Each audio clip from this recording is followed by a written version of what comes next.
بیٹھ لیجیے. اسکول کے بچے اور بچیاں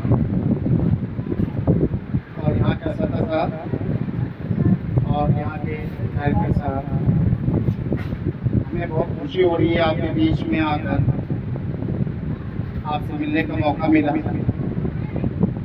اور ہم اپنی دل کی گہرائیوں سے بات کہہ رہے ہیں کہ اس اسکول میں آنے کے بعد جو ماحول ہمیں ملا یہ بہت ہی اچھا ماحول ہے، اور ہم چاہیں گے کہ اس ماحول کو آپ ہمیشہ کے لیے برقرار رکھیں.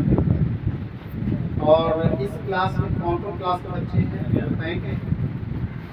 کوئی بچے کون کون کلاس کے بچے بیٹھے ہیں یہاں پر؟ یو کے جی 1 2 کلاس کے بچے ہیں نا. یو کے جی 1 سے باہر مت جائیں، آپ نکل اس کو ڈسپلن نہیں کہتے، اس کے حکم کو ماننا اور زندگی گزارنے کا جو صحیح طریقہ ہے اس طریقے کے حساب سے زندگی گزارنا، اس کو ڈسپلن کہتے ہیں. اکثر آج کے زمانے میں بچے نہ ماں باپ کی بات سنتے ہیں نہ استاد کی بات سنتے ہیں. اتنا ڈسپلن بگڑ چکا ہے، خراب ہو چکا ہے. یہ سارے لوگ پریشان ہیں. جیسے آپ اتنے خاموشی سے بیٹھے ہوئے اتنا اچھا لگا، آپ بھی میری بات کو سن پا رہے ہیں اور ہم بھی آپ کو بہت اچھے سے اسی بات کو بتانا تو بتا پا رہا. آپ حملہ کرتے رہتے ہیں، کوئی بچہ اٹھ کے ادھر آتا ہے، کوئی بچہ اٹھ کے ادھر چلا جاتا ہے، کوئی بچہ اگر گیٹ سے باہر چلا جاتا ہے. اس میں کیا ہوتا ہے، نہ ہمیں بات کرنے کا کوئی اچھا موقع ملتا نہ آپ کو سننے کا موقع ملتا. اسی کو تو ڈسپلن، لیکن اتنا اچھا ڈسپلن آپ کے اسکول میں ہے، ایک بچہ بھی اللہ نہیں کر رہا خاموشی سے بیٹھا ہوا ہے اور طریقے سے بیٹھا ہوا ہے. اور یہ چیزیں سب جگہ نہیں ملتی. کتابیں تو سب جگہ پڑھا دی جائے گی، لیکن جو آپ کی زندگی میں جینے کے لیے جو طریقہ چاہیے، جو سلیقہ چاہیے، کہ جس اسکول میں سکھا دیا گیا سمجھیے وہ اسکول کامیاب ہے، اور وہ استاد کامیاب ہے جو آپ کو پڑھائی کے ساتھ ساتھ ڈسپلن سکھا دیا. اس کو ہم لوگ اگر اردو میں کر دیا، تربیت کا معنی ہوتا ہے کہ آپ کو اٹھنے بیٹھنے بات کرنے یہ ساری چیزوں کا ایک طریقہ ہوتا ہے، ایک رول ہوتا ہے، ایک اصول ہوتا ہے.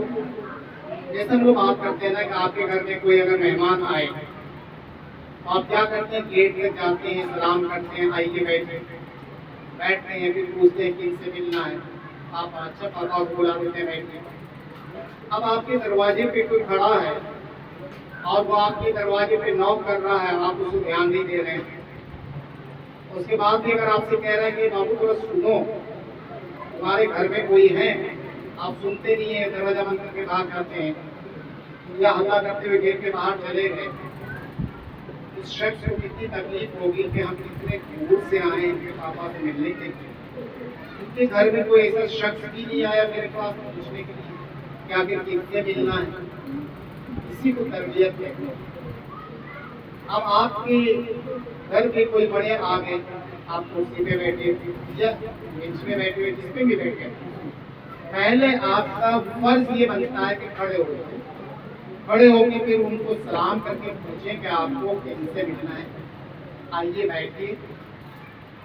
ہم لوگ بھی کبھی آپ کی طرح بچے تھے تو ہمیں سکھایا گیا کہ اپنے بڑوں کے سامنے کبھی بیٹھا مت کرو جب تک کہ ان کی اجازت نہ ہو.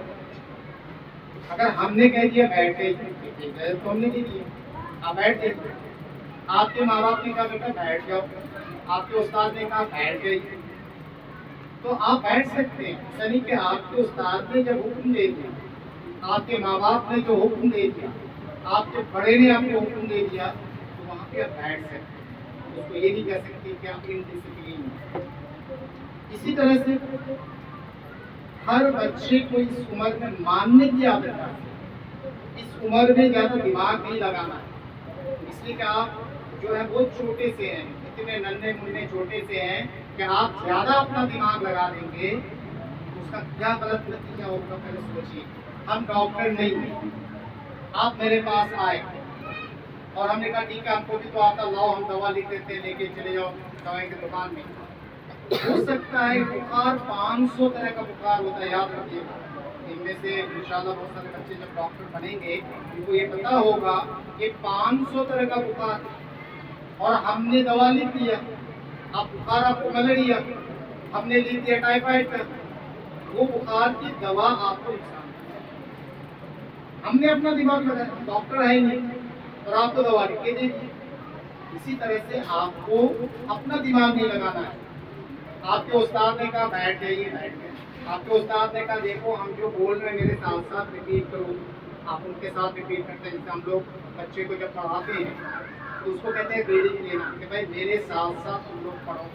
اس میں آدھا بچہ پڑھ رہا، آدھا بچہ خاموش ہے، آدھا بچہ پڑھ رہا آدھا خاموش ہے، تو آپ اس کا مطلب آدھا بچہ جو نہیں اپنے مین کے ساتھ اپنے ٹیچر کے ساتھ دوہرا رہا ہے، اس کو کہتے ہیں انڈسپلن۔ آپ اپنا دماغ لگانا شروع کر دیجیے۔ ہم نے کیا کہا کہ آپ کو استاد نے جیسے کہا میرے ساتھ ریپیٹ کرو، سارے بچے ریپیٹ کر رہے ہیں، اس سے کیا ہوتا سب بچے کو سیکھنے کا موقع۔ اسی طرح آپ کے استاد نے کہا دیکھو ہم بورڈ پہ لکھ رہے ہیں، اسی طرح وہ کہو دیکھ کے اتارو، آپ اپنے طرح سے لکھ رہے ہیں۔ سر نے اس کو کراس کر دیا، بحث کرنے لگے، سر ہم نے تو صحیح لکھا، آپ کیوں ایسا کر دیا؟ نہیں، اس نے جیسا لکھا اسی طرح نوٹ کرنا ہے۔ اسی کو کہتے ہیں ہم لوگ رائٹنگ۔ جیسے ہم لوگ رائٹنگ دیتے ہیں بچے کو، کیوں دیتے ہیں؟ سکھانے کے لیے کہ ہم نے جیسا لکھا آپ اسی طرح ہو نوٹ کرنے کی کوشش کریے۔ جب آپ ان کے جیسا لکھنے کی کوشش کریں گے تو آپ کی رائٹنگ بھی اچھی ہو جائے گی، آپ اچھے پڑھنے لگیں گے۔ اسی طرح سے آپ کے استاد نے کہا کہ دیکھو 8 بجے یا 7 بجے جو بھی آپ کا ٹائم فکس کیا ہوا ہے، کیا آپ کو اتنے بجے اسکول آ جانا ہے، اس کا پیریئر ہوتا ہے، اس کا کلاس کی گھنٹی لگتی ہے، آپ کو کلاس میں جانا ہے۔ فرض کیجیے کہ آپ کا ٹائم 8 بجے، آپ 8:30 بجے آ رہے ہیں، اس کو کہتے ہیں من مانی۔ من مانی نہیں کرنا اس زندگی میں۔ من مانی کرنا اگر آپ شروع کر دیں گے تو آپ کو بہت بڑا نقصان ہے۔ ڈاکٹر نے کہا کہ یہ دوا صرف 2 بار کھانا، آپ کہتا ہے کیوں ڈاکٹر کی بات مانیں گے، ہم کو اچھا لگا 4 بار پیے گے۔ بہت سارے بچے کو میٹھی میٹھی دوا دی جاتی، ڈال کے ڈاکٹر میٹھی دوا دیتا ہے،